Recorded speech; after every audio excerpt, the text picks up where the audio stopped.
নমস্কার বন্ধুরা, আপনারা যারা লক্ষ্মীর ভাণ্ডার প্রকল্পে আবেদন করেছেন এবং স্ট্যাটাস চেক করতে গিয়ে নো ডাটা ফাউন্ড দেখাচ্ছে, তাদের জন্য আজকের এই ভিডিওটি খুবই গুরুত্বপূর্ণ। অনেকেই আমাকে কমেন্ট করে জিজ্ঞাসা করেছেন লক্ষ্মীর ভাণ্ডারের স্ট্যাটাস নো ডাটা ফাউন্ড দেখাচ্ছে কেন, কবে এই সমস্যাটি ঠিক হবে এবং কবে আমরা আবেদন স্ট্যাটাস দেখতে পাবো।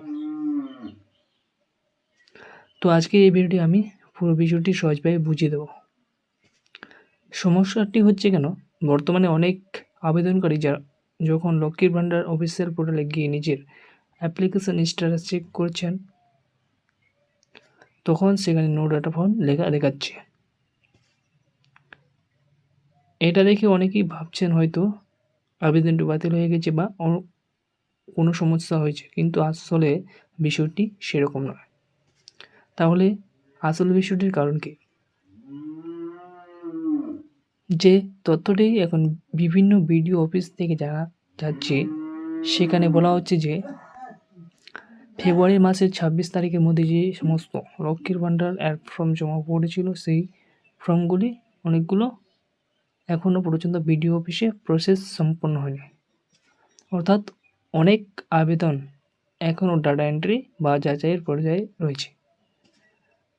এই কারণেই ওয়েবসাইটে আপনার তথ্যটি আপডেট না হওয়ার কারণে নো ডাটা ফাউন্ড দেখাচ্ছে।